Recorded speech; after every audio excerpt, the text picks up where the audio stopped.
Buenas tardes, mi nombre es Airaris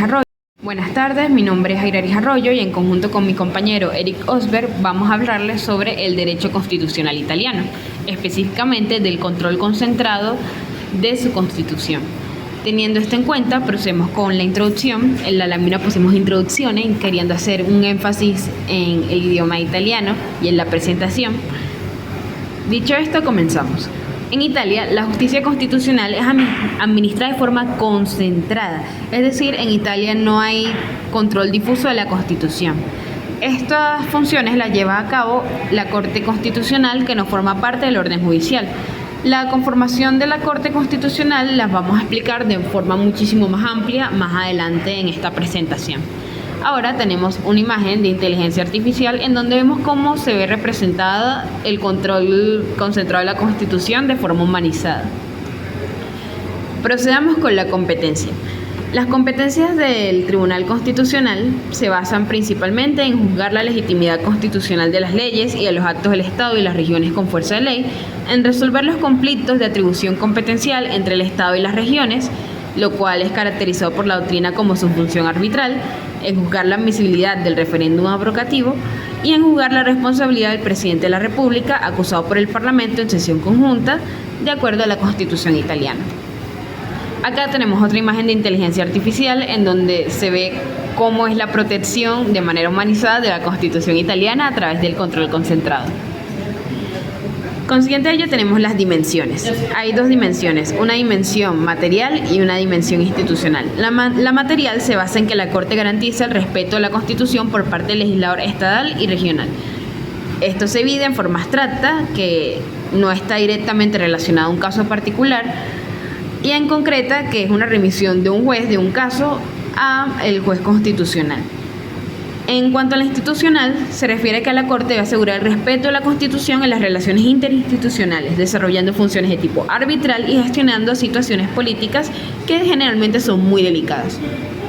Acá tenemos otra imagen de inteligencia artificial en donde los jueces que son parte del Tribunal Constitucional ejercen su labor del control concentrado de la Constitución. Todo hecho con inteligencia artificial, por supuesto. Luego tenemos la relación con el Tribunal de Justicia de la Unión Europea. Las relaciones tanto entre el Tribunal Constitucional italiano y el Tribunal de Justicia europeo eran muy tensas antes de 1984, debido a que había muchos conflictos en las interpretaciones de la norma relativas a la comunidad que había adquirido Italia al unirse a la Unión Europea. Ahora bien, tenemos una imagen de cómo sería la Corte, o cómo es, mejor dicho, la Corte Constitucional italiana, pero creada con inteligencia artificial. Y un enfrentamiento diplomático entre Italia y la Unión Europea en estos asuntos constitucionales. Ahora bien, por primera vez en 2008, se reconoció la competencia para elevar una cuestión prejudicial en el caso de un juicio de legitimidad constitucional a través de vía principal por el Estado o las regiones sobre la violación por parte del legislador estatal o regional de normas de derecho comunitario primario o derivado, que integraban el parámetro de la constitucionalidad que estaba establecido en el artículo 117 de la Constitución italiana.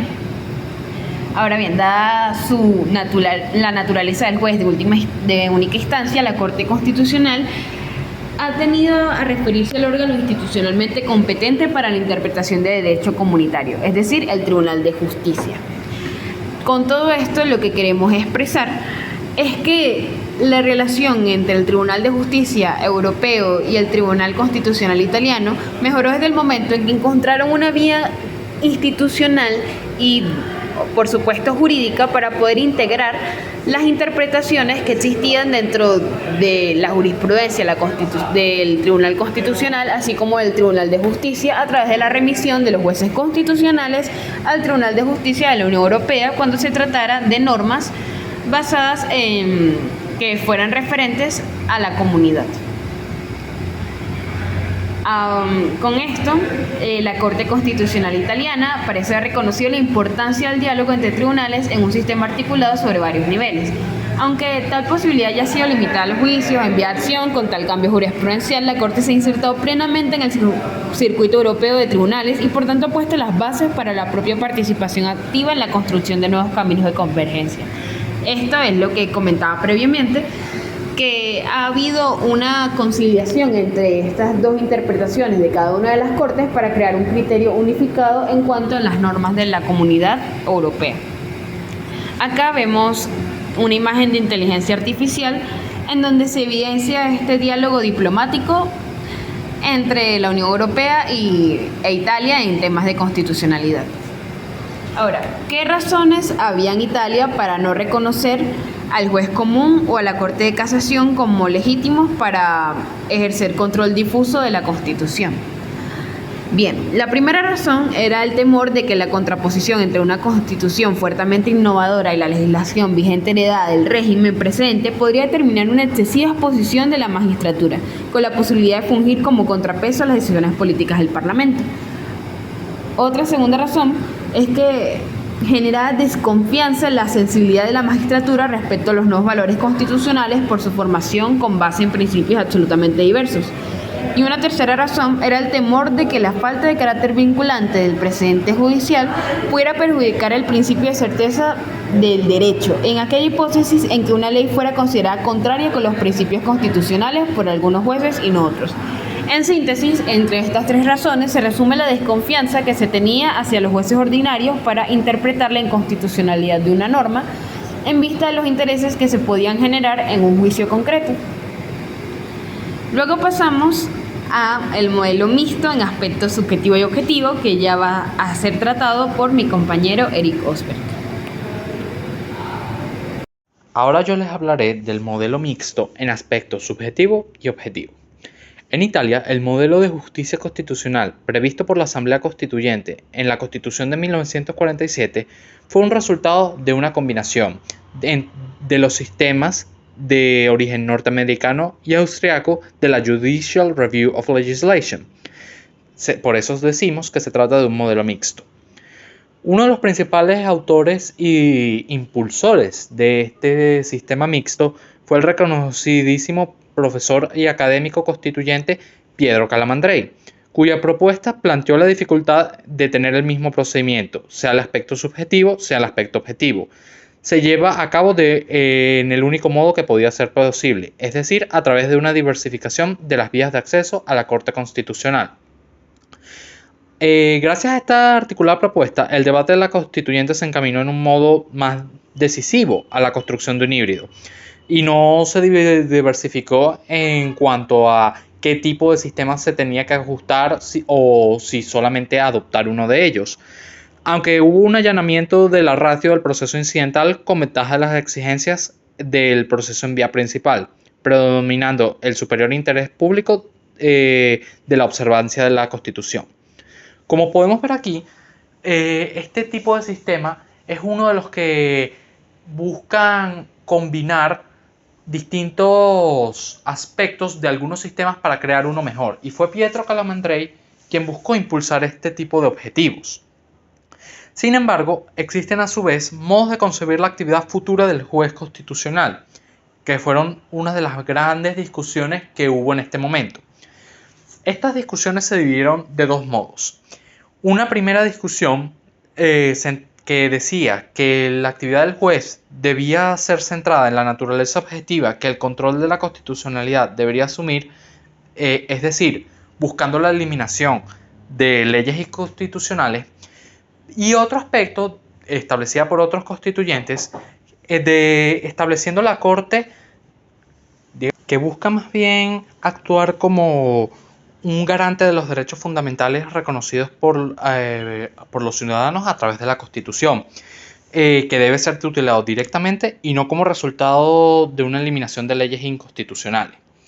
Esto se dividió a los procesos y a aquellos que pueden solicitarlo, bien sea por una vía principal, que en ese caso son los estados y las regiones, bien sea por una vía incidental, que ese es el caso de los jueces que de oficio o a instancia de parte solicitan o realizan un procedimiento para garantizar los derechos constitucionales de las personas.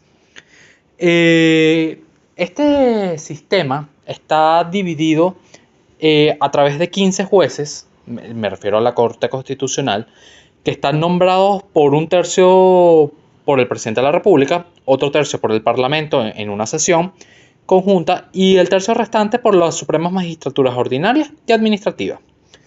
Estos jueces son seleccionados entre los magistrados, incluso los jubilados,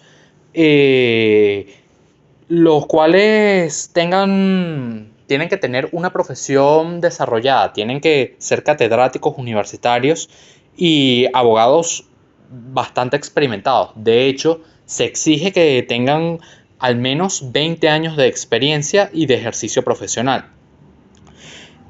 ¿Cuánto tiempo puede un juez constitucional ejercer su cargo? Bueno, son nombrados por 9 años que empezarán a correr cada uno desde el día del juramento y no podrán ser designados nuevamente. Esto quiere decir que no hay una renovación de jueces constitucionales. Solamente pueden ejercer su cargo por estos 9 años y después de eso no pueden ser elegidos nuevamente. Ahora quisiera retrotraerme un poco a qué es exactamente la vía principal y la vía indirecta, porque esto nos permite entender el ejercicio de estos jueces y de cómo se van a ver llevado a cabo estos procedimientos. A través de la vía principal se permite a una serie de sujetos titulares de la potestad legislativa acceder de forma directa a la Corte Constitucional. Los casos principales son cuando el gobierno estime que hay una ley regional que excede la competencia de la región, que va más allá de lo estipulado y puede causar un choque normativo entre la Constitución y estas normas regionales. Se puede plantear en un periodo muy determinado. Es una cuestión de constitucionalidad única y exclusivamente y solamente se podrá presentar dentro de los 60 días siguientes a su publicación, a la de la ley regional. La otra circunstancia por la cual puede ser ejercida por vía principal es cuando una región estime que una ley o un acto con fuerza de ley que provenga esta vez del Estado o de otra región lesiona su ámbito de competencia. Entonces se podrá entablar una cuestión de constitucionalidad dentro de los 60 días siguientes a la publicación de la ley o acto con fuerza de ley. Una vez examinada la vía principal, hay que examinar la vía indirecta. Se le reconoce a la autoridad jurisdiccional la legitimación para actuar de oficio o a instancia de parte la jurisdicción de la Corte Constitucional. Esto es una iniciativa de un juez ordinario o administrativo que durante el transcurso de un proceso tiene que aplicar una norma indispensable para resolver el caso, pero esta norma le genera dudas y se empieza a cuestionar la constitucionalidad de la misma para este caso. Esta convicción no únicamente puede nacer en el juez, también puede nacer en las partes quienes se lo pueden plantear al juez. Y así es como esto llegaría a través de una vía indirecta a la Corte Constitucional. Como podemos ver, este es un sistema muy parecido al nuestro. No es de extrañar tampoco, debido a que nosotros nos inspiramos tanto en los franceses como en los italianos en la fabricación de nuestros procesos. Y muchos de estos detalles se pueden ver reflejados en el sistema venezolano. Tanto la vía principal se puede ver muy fácilmente aquí en Venezuela como la vía indirecta. Ambos son formas de controlar la constitucionalidad, ya sea como control difuso o como control concentrado de la constitucionalidad.